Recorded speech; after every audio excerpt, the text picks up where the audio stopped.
My name is Benjamin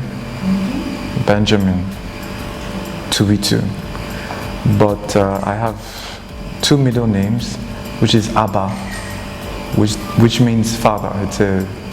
It's Hebrew for father, Abba, father, and Nollywood.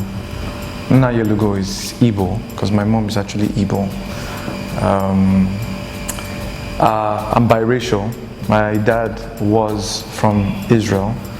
My mom is from Imo State. I say was for my dad because he's late. He died in 2012, And my mom is from Imo State. She's a lecturer. My dad was an engineer.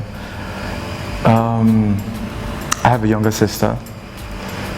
I'm very adventurous. I'm very, very curious and creative. I'm very ambitious too. I'm an actor and entrepreneur. I'm also a thespian. I sing, dance, and act. So I think it's pretty much for now. I never really dreamt of being an actor. It wasn't like something in my plan. What I always wanted to do was to have my own companies, my own businesses, be able to travel the world, speak to people, influence lives, innovate, create technology, because I was more into tech, and I had big dreams, really big dreams in terms of technology, but it so happened that all the dreams went into acting, and it kept on happening that way. I seemed to be thrown into the acting world a lot of times when I was in university. Primary school, for instance. Now, the drama sessions. I was interested in drama. It was always fun, but I never thought about it as a career. And I was always getting roles in primary school, in secondary school, in the university. I was working on the road one time. I was going to do a job for a client, like some graphics design, print, and this actor director called me in Ghana, just stopped me on the way and asked me if I act. I'm like, yeah, I do, but I was thinking theater because that's stage, that's what I did. He gave me a script and asked me to read. I read, and he gave me a role right there, a lead role for a series, and that was my first film. But it was so horrible because I was acting stage on film. Stage is expressive and but film is more. It sort of mimics real life, and it's a bit more subtle. Sometimes when you're angry, you do not express it with words. You might be hiding the anger, and it's just your eyes. So from there, I came to Nigeria. After that time in Ghana, I told myself I wasn't going to act again because I felt like I did terrible, that this wasn't for me. It was far better than what I did in Ghana. So pretty much, I didn't really think of acting as a career, but it kept on coming to me. So I was like, fine, seize the moment, make the best out of it, combine business with acting anyways. And a lot of great actors are very successful business people anyways, because people listen to you, people admire you, and they're really willing to patronize what you have to offer. So yeah. I have a graphics design and print company. We also do branding for companies. We develop websites, social media marketing. We design books, banners, posters, logos, business cards. We even do TV ads. We're young, but we've done really significant things. We've worked with like some really big clients, and I'm grateful for the opportunity. So when I'm not acting, I'm actually on my computer doing geeky stuff, but it doesn't distract me from acting because one is introverts, the other one allows me to be someone else. Because after a while, sometimes it's boring being you. You want to be another person. So acting gives me that freedom. Other things I do, well, I don't want to talk about it, but yeah, I do other things. How I manage business with acting is I try to keep my clientele very specific. I don't do too much. It's me and just a few people, but mostly me. So I try to keep very specific clients that I know that are worth that time and energy.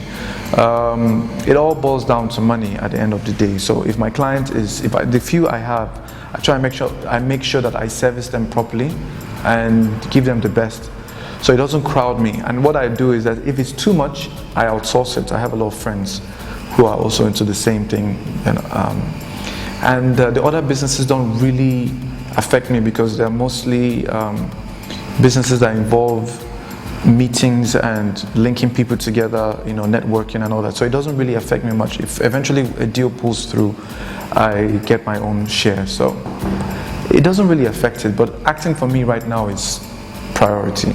So sometimes if something is clashing, a role is clashing with acting, what I do is I try to outsource one and focus on the acting. But right now acting is making a lot of there's a lot of impact, and I'm giving it my best, 100%. Yeah.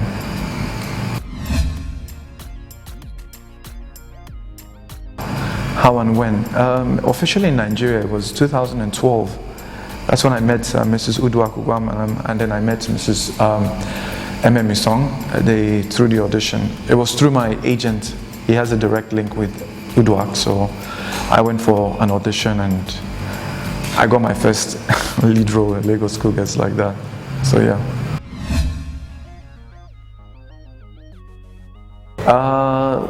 It's not just one movie actually. The movie that brought me out, that just boom, like everybody was at the same time in large, that number of people, huge. Nigeria, outside Nigeria, was Lagos Cougars and Desperate Housewives. No, Desperate House Girls. These two, and it's from Royal Arts Academy, Mrs. Uduak Song and Mrs. Ememi Song. So these are the two movies that really, everybody was like, who is this new guy? But after that, there were a couple of other big opportunities like Desperate Housewives, the series with Ebony Life, recently Life 101. There are other ones like Forgetting June. There's one we recently did that is making a lot of impact, that's Fermented Sin by Oakfield. There's been, by God's grace, really great opportunities out there that has brought me out. Another one is the stage performance we just did in London, that's Saro the Musical, which was a huge success, and I think it really pushed me out. So it's not one thing, it's a lot of projects, but the first ones is definitely Lagos Cougars and Desperate House Girls. Yeah. Okay, the challenge for me starting out was no one really knew me, in the sense I didn't have anyone to support me in the industry. A lot of times you need people in the industry to support you. A lot of successful actors, a lot of them had someone really push them, stood by them and really pushed them, either a management or a friend or a producer or a group of people in industry. You might have a friend who is a director, who is a producer, maybe a friend who is an assistant in one production like that. So you have a lot of people who have their friends in the industry, so it's easy because they get recommendations. Mine was no one. I didn't know a single soul. It's almost like something you will read in a book and say this is fiction. I didn't know a single soul. But one thing about me, and I'm glad, I'm grateful to God for, is I don't give up. I do not give up. I will get what I want, and I will want what I get, because I know where I'm headed to. There's a vision, there's a 5-year plan. This is my 4th year in the industry. It's been huge. I really thank God that it's gone really, there's a huge growth, but the road is far. So I'm not stopping because some people are like, oh, I've arrived. I'm not that guy. I haven't arrived until X and X happens. So, and the vision is not just Nigeria, it's across, So I don't give up. Another thing that was difficult was my body feature. I was really skinny. I was really skinny then. I was into a lot of health, lifestyle. I didn't really do a lot of, I didn't drink alcohol. So I was really skinny, because most of the time when you're really healthy and your body detoxes itself properly, you sort of stay lean. So I had to work out. I had to push myself. I had to do a lot of workout. Like I had to work out hard because my body couldn't stay with muscles. Any small thing, it goes back. It's my body burns muscles really fast. So in time, as I worked out 1 year, 2 years, it started coming out gradually, and I think people started paying attention. Another thing that was difficult was, aside not having anyone in the industry to push me, was I had to learn about fashion, because in Nigeria we respect fashion a lot. So if you dress well, even if you don't know what you're doing on screen, people sort of pay attention. When you dress well, when you show up on red carpets, you know, these things are very important. So I didn't know anyone who could say, come for this event. No one was inviting me. I had to push myself. I had to dress myself. I had to, you know, go out there. But in time, with prayers, with hard work, dedication, people started noticing. Started getting a lot of people call me. I do a job, people like it, they recommend me. You know, I learned how to both on screen and off screen, how to really rapport with people. Because when they love you, regardless of wherever they are, they'll recommend you. So these were the challenges, but I didn't give up. You know, I knew what I wanted, and I kept going for it. Nollywood has taken away. I have I have shame. What am I saying? I'm a very shy person, but it's taken away privacy, because now almost everywhere I go, there's always, hey, oh, I like your movie. I like what you did. Oh, that's your movie that you did this. Ah, you're a bad boy. You sure you're not like that? This is sure you didn't do that. Ah, this movie, that movie. Take a picture. So it took away that. Before. Well, ever since I was a child, I've always stood out in the crowd, always. So it sort of put that mentality not to do bad things. Because other people are doing things. You know, even the last show we went for, other people are hanging out, doing their thing. But I can't do anyhow, because everyone just pays attention. I don't know why. It's like the spotlight is just there. So Nollywood wasn't new with that feeling. It just made me understand that I have to be extra careful now. Other things you can't do, other things you could do and escape, you can't do it. Like some places you can't go, all in the name of packaging. You can't enter certain taxis. You know, all those things are very, very crucial. My management talks to me about them. Fashion was drilled into my head by a certain lady. I have to thank her. That's Irebu. She really had to. And also Rachel, Ike Kwame, you know, some of these beautiful people really spoke to me about fashion. So I had to, you know, evolve overnight and pay attention to what I do and how I dress and so many things. But yeah, these are some of the things it gave me and it took away from me. It made me more fashionable, it made me more charismatic, because I had to understand people, how to flow with people, their different frequencies, how to tune in, tune off. It's given me a healthy amount of fame, and I think in the long run what I'm looking for is not celebrity status, it's the influence. I want to help people, I want to reach out to people and touch lives, I want to make stars, I want to be able to develop people and let them find out the fire that is inside them. So hopefully in the long run the fame and all this razzmatazz would eventually become influence, where I can travel to different places across Nigeria and outside and sort of help people grow, you know, like a life coach, motivate them, tell them my story. Because trust me, people think I came and became an overnight success, and people like, oh, like this guy, he has long legs. They don't know half of the story, how hard I had to work. And I'm not saying this because I'm proud, but I didn't have to sleep with anyone or lobby, like in the sense that bribe anyone to get to where I am. It was pure two things: God and I believe consistency, but mostly God, because most of the things that eventually when I look back, I'm like, this is only God. I don't deserve it. Yeah.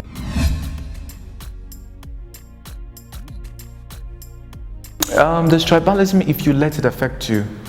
I'm half Igbo, I'm half Israeli, but I grew up in the western parts, Yoruba, so a lot of people think I'm Yoruba.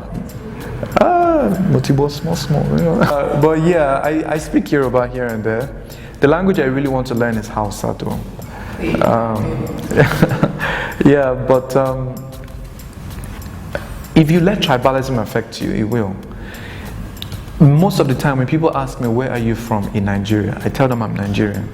Because it's annoying to put segregation in a country where at the end of the day, we're all, sorry to say, I was about to use the F word because I'm getting upset by the whole nonsense going on in the country, but we're freaking black people here. We're blacks. It doesn't matter if you're black, yellow, red, you are freaking black as long as there's melanin running through your skin. And if you go across, if you move to another country, they don't give a damn if you're Igbo or Yoruba or Hausa. They see you as one thing. A black man from Africa, especially Nigeria, who cares if you're from one tribe that is causing problem for the other tribe? They don't care. The only thing that will separate them from you from the other person is probably when you start to let them know that, oh, there's a difference between the Igbo, Yoruba, Hausa, Benue, Ijaw, Delta, Warri. It's unless you do that. So some people take their tribe and they put it like a poster and wear it on their chest. It's good, but it doesn't make any sense. It's stupid. If you want to be a peaceful person, be a peaceful person. You're Nigerian. You don't go to it's like the Jews now, for instance. I'm using the Jews as an example. I'm half Jewish. I'm very proud of my heritage. You don't find a Jew who will say, oh, because this Jew is Ashkenazim or Sephardim, these are two different Jews, some from Africa, North Africa, and some from the European, and say, okay, because you're different, we cannot sit down and eat together or do business. That's not possible. If you're a Jew, you're a Jew. If you're a Christian, you're a Christian. If you're a Muslim, you're a Muslim. Let something unite you. Don't look for something that divides you. If you're a Nigerian, you're a Nigerian. Don't say, oh, I'm a Nigerian, I'm a Christian, but I'm Yoruba. I'm Nigerian, I'm Christian, but I am Igbo. I'm Nigerian, I'm Muslim, I'm Hausa. Like, you're Nigerian. The most important thing is be nice, respect, have decency. If you see someone else who is a different tribe, greet them, say hello to them, try and learn their language, speak to them, say something fun. You guys have a rapport. People respect. If I respect you, no matter how different we are, you would want to work with me. And I'm a huge fan of respect, no matter what. So I don't feel the tribalism. I really don't. I don't care about the tribalism. It doesn't define who I am. It never defined where I've been or what I will do. I have had roles that I had to speak Yoruba, and my Yoruba is terrible. I know, it's terrible. But I love the Yoruba language. I think it's like music, you know, so I like to push. And people like it when you are actually honest. So it doesn't affect me. All that thing doesn't affect me. Besides, at the end of the day, Nigeria is not one tribe. If you want to sell a huge movie across Nigeria, you need all the tribes to represent themselves in the movie. So anyone saying there's tribalism is because they are putting themselves in a box where they are not seeing the opportunities that lie around them. I think that's enough for now because I'm starting to get emotional about this. It hasn't been a problem because I don't let it be a problem. You see, for me, I tell people something. You are you. You decide what makes you tick or what affects you. If I have a limitation, for example, back in the beginning, like when I started acting, my voice was very thin. I had a very funny voice. It was very low. I had to really work on myself so that people would stop telling me project. I had to learn to speak from my core and all other things. Theater also helps. But me being biracial did not affect me. Luckily for me, my looks changed depending on if I cut my hair and if I trim. When I cut my hair completely, now it's grown. My hair is grown now. But when I cut my hair, you know, really low cut, I look more Nigerian. I look more Nigerian, you know. You would probably look at me and you'd be confused because you can't see the curls. When it's afro and the curls are all over the place, then you can tell, okay, this guy is different. When I shave, when I trim, when I do all my facial thing, I look different. I look, you know, more Nigerian. When I let it grow out completely and you start seeing the different shape of facial hair and the curls, then you start to say, oh, this guy, okay, maybe there's a mix somewhere. So I've learned to hack my looks in a way. Some movies I look very Nigerian, some looks I look foreign. I've learned to hack those looks. I've studied a lot of actors, some of the biracial actors like Majid, Ramsey, and I've understood how sort of they can play around with their looks, and I've learned from them, and I think it's helped me a lot too. So no, it hasn't been a problem. Sometimes I wish that I was black, because I feel as a dark person you get more roles. But then again, I found out something. If you're in this industry and God put you here and you're who you are, the way you look, there's a reason, there's a purpose. And eventually I start seeing this reason. I'm always playing roles that are, you just know that it's only you that can play this role. And you give God all the glory for giving you wisdom to accept who you are. So yeah.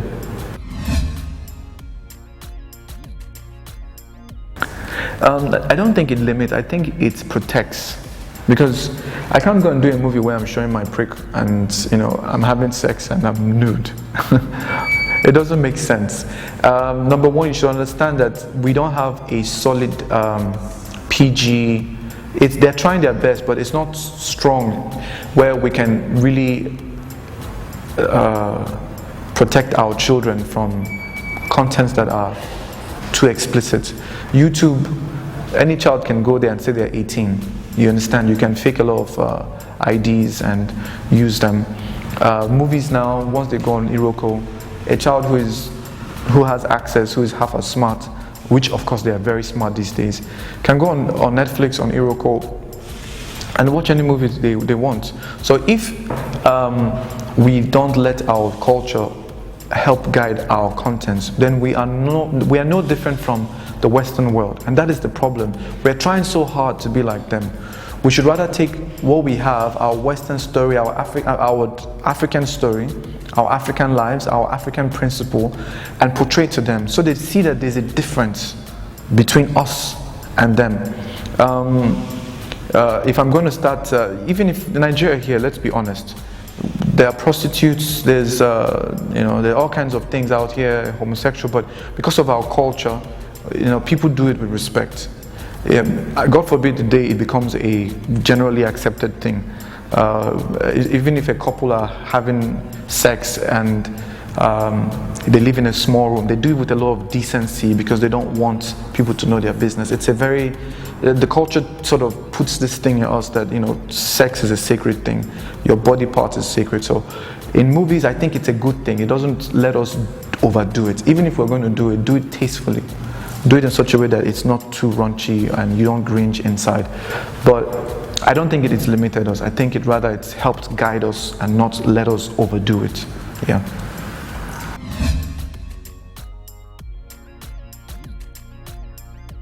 I'm cool and gentle, and yes, it sort of has an effect on the kind of roles I get. A lot of romantic roles, love. But I know how to switch up. I'm very good at switching up. I was opportune to study. I studied psychology growing up, from secondary school. I've always been a reader. I read a lot. So I read lots of books on psychology, temperament, the 4 temperaments: sanguine, cholerics, phlegmatic, melancholy, introverts. They're divided into 2: introvert, extroverts. I studied the zodiac signs a lot, so I was able to help predict people. And I was able to understand what makes them tick. So sometimes when I'm playing a role that requires aggression, I switch to a choleric mode. Cholerics are very aggressive and dogmatic, and they are very dominating. So when I'm playing a role that requires anger, rage, I have to soak in and bring in that fire from within. I played a couple of movies that requires I was violent. There's one called Home Invasion. While I was doing that movie, the director was he was like, you can kill somebody, like it was too much. But that's me. I can be very extreme because it's about these 3 robbers. I went to a house and I played the psychotic one. He's crazy, he's annoying, he's always annoyed and angry, and he's psychotic. He's easy to pull the trigger, he's mad, so he was impressed by how it all played out, and I pray I get more roles that way because I want to switch up and play more masculine roles. Which other one again? We did one with Magic Movies. It's in Enugu State. It's called The Madman I Love. I also played a very terrible prince. I had to get all that rage out of it. So there has been a lot of movies with different effects. But a lot of them are romantic, but I'm glad that now people are starting to pay attention that it's different. Like Life 101, the series, it wasn't really romantic. It was a bad boy you know, like bad boy party, you know, ladies man sort of, but there was no ladies for him in that particular one. But yeah, so there's a lot of switch up, and I'm glad, because after a while you get bored doing one role. I want to see myself doing more masculine roles, action, hopefully a lot of violent karate, martial arts, guns, explosions, flips. I intend doing that. I think I look like an action star, so I'm just joking. But yeah, I should be able to do more of that in times coming in future. Do I try to act every script I'm given? Big no. No. There are certain scripts. In fact, the truth is, I have to trust the producer director before I can be confident doing the movie. If I don't, I ask specific questions. What kind of camera are you using? Who is the director?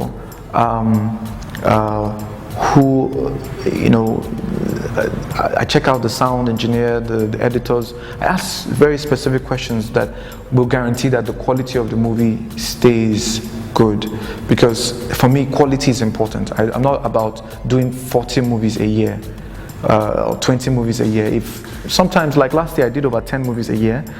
All of them were really great productions. I was opportune. I thank God for working with great directors last year.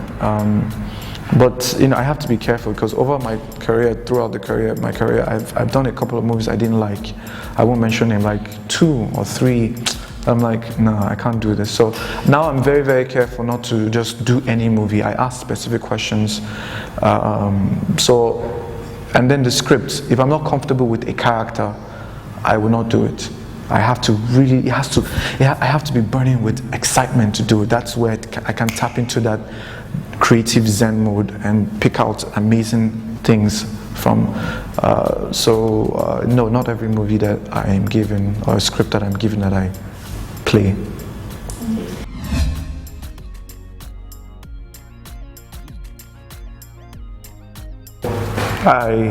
When it comes to music, I am an ashawo when it comes to music, in the sense that I love all kinds of music. I'm not one of those people that say, oh, rock music, blues, or R&B, or pop. My playlist is switching, but it has to have a certain harmony to it. So I don't have one thing that I can say this is my best. But if you're looking at the latest trend now, in Nigeria, this Techno's new song, another man's meat is another man's poison. I like the tune of that beat. I can literally listen to the song without what he's saying, because I think he didn't kill it. I don't think he took it home. Compared to other of his other songs, Pana and the rest, he didn't really give it that solid lyrical flow to marry the tune, because tune and lyrics must marry to create a hit. So he didn't really. By the way, Olamide's War right now is hot. I love Olamide, because he's very. I think he's my spirit animal when it comes to dealing with people. He's very street. He's very humble about who he is. You know, he reaches out to people. He touches lives. He shot the video with, you know, streets of Lagos. I was really, really touched. You know, if God willing, when I get to that point, I will want to reach out to the street, because I think there's more love in the streets than you can find anywhere. Sometimes even more love in the streets than in the church. So I love his song. I love the video. Wizkid is killing it with Sweet Love. I love that, his song Sweet Love. Give me sweet love. What else? Davido is always making nice songs every now and then. So Fall on You and all the rest is nice. I don't like Prayer. Is it Prayer, right? There's his new song with collaborations in the US, Prayer. I don't really like the song. It was too draggy. It wasn't giving me that pump. But yeah, I love all kinds of songs. I love all kinds of songs outside Nigeria. I listen to all kinds of. I listen to classical music when I want to do something creative. I listen to rock, pop, hip hop when I want to do like workouts or do something that requires energy for me to be alert. If I want to stay up all night and work on a movie or a document, I listen to hip hop. Hardcore hip hop, trap music. It keeps me up. You know, the frequency in song can alter the frequency of your heartbeat and your blood cells. When you listen to songs that have a lot of drums and beats. My ultimate goal in life is, I've always wanted to create an impact in the world, a positive impact in the lives of people, generations to come. I want to do things, offer things, products, services, technology, entertainment, music, that would really impact lives positively. That is one of my major goals in life. And I want to help people grow. I want to give to people. I want to make people evolve. I want to tell them my story and let them know that you can do it. You don't need people. People sometimes think you need people to start. You can go alone. But along the line, you will need people. People will come naturally, but you don't need people to make it big as you start. You can pay your dues and God will bless you. There's always a correlation between hard work and prayers. Hard work, prayers, and faith. Because when you have faith and you work and you believe in something, God blesses you with rewards. I think the third thing would be, I want to use all of my talents, all of my gifts, fulfill all of my purpose. I strongly believe that everybody in life is born with a gift, a talent, a purpose. And at the end of the day, I want to fulfill all of them. So when I die, when I sleep in my bed, and I died sleeping, when I'm old and frail, I will tell God that it is finished, like I have done all that you have sent me to do, all of it. I don't want to go to the grave and think, oh, there's this talent I've always wanted to explore, or this vision, or this movie, or this tech. I want to do all of it. But of course, according to his own will. So 3 things. Number 1 is to make sure that I impact people's lives, generations. 3rd is to help people evolve, discover who they are. 4th is to use all of my talents, all of them, to the max. Fulfill all of my dreams in terms of what I want to do, ambition. And of course, maybe the 4th would be to leave a great name and inheritance behind for my kids. But pretty much that's it.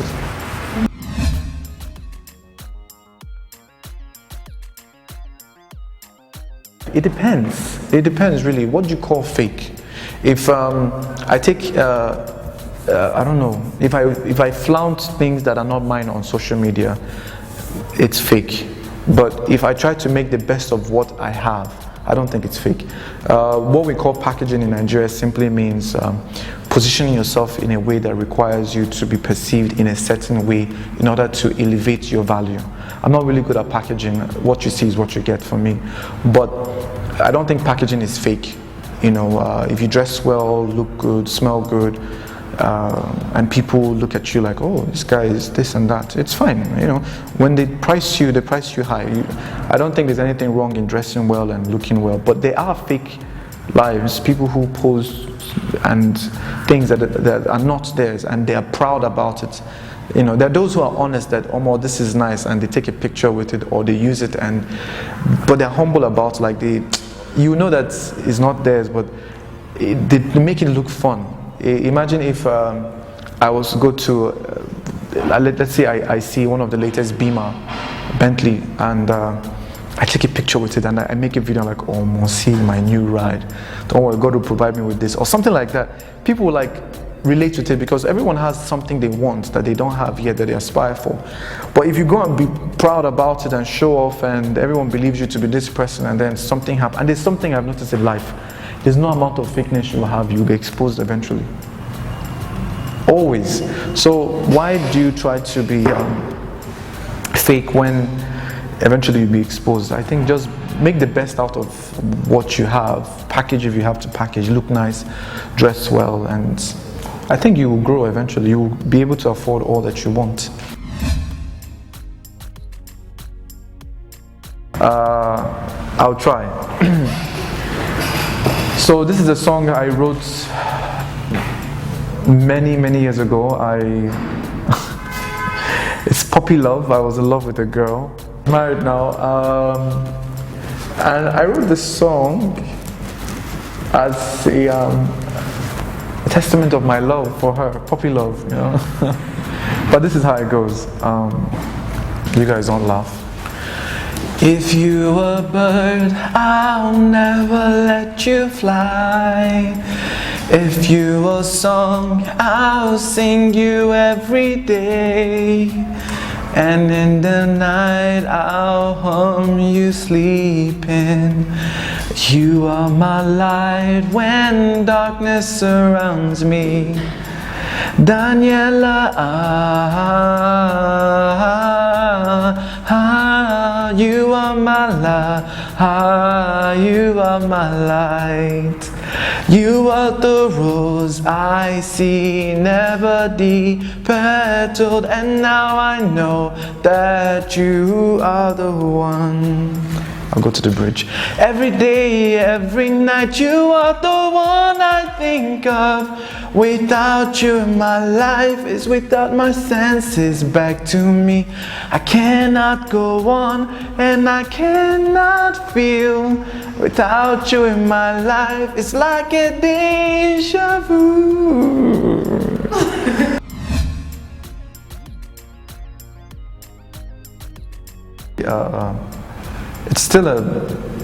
It's an infant compared to Bollywood and Hollywood. It's still growing. It has a lot of mistakes, a lot of structuring that needs to be put in place, but it's growing and they're doing great. The movie that really showed me that we have come to that point that yes, we are beginning to, take risks is when I saw Banana Island Ghost, Mrs. Biola Alabi. The visual effects, it's a fantasy movie about a ghost and all that love. It's a sort of a rom-com with fantasy. It had a lot of segments in it that was really cool. The teleporting thing he does, visual, it was good. I was impressed by what I saw. I knew that truly we are coming to that point that we are not selfish anymore. We want to take risks and make projects, do movies that are appealing to the imagination.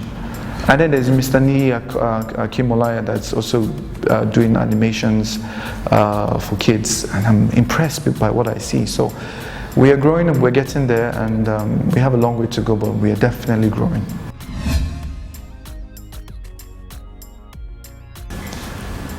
What do I want to be remembered for in the industry? In the industry, I want to be remembered as that guy, that actor, a great, phenomenal actor. I've gotten words like phenomenal, great, awesome many times, a lot of times from people, but in this context, when I say it, I mean great, phenomenal actor that brought in this light in every role.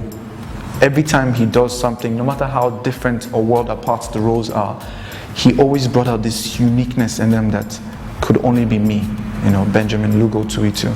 I want to be remembered like that, so that my product, which are the movies, 50 years from now, every time you see my movies, you're like, wow, damn, that guy was good. You would be soaked into that movie that you're like, this guy is...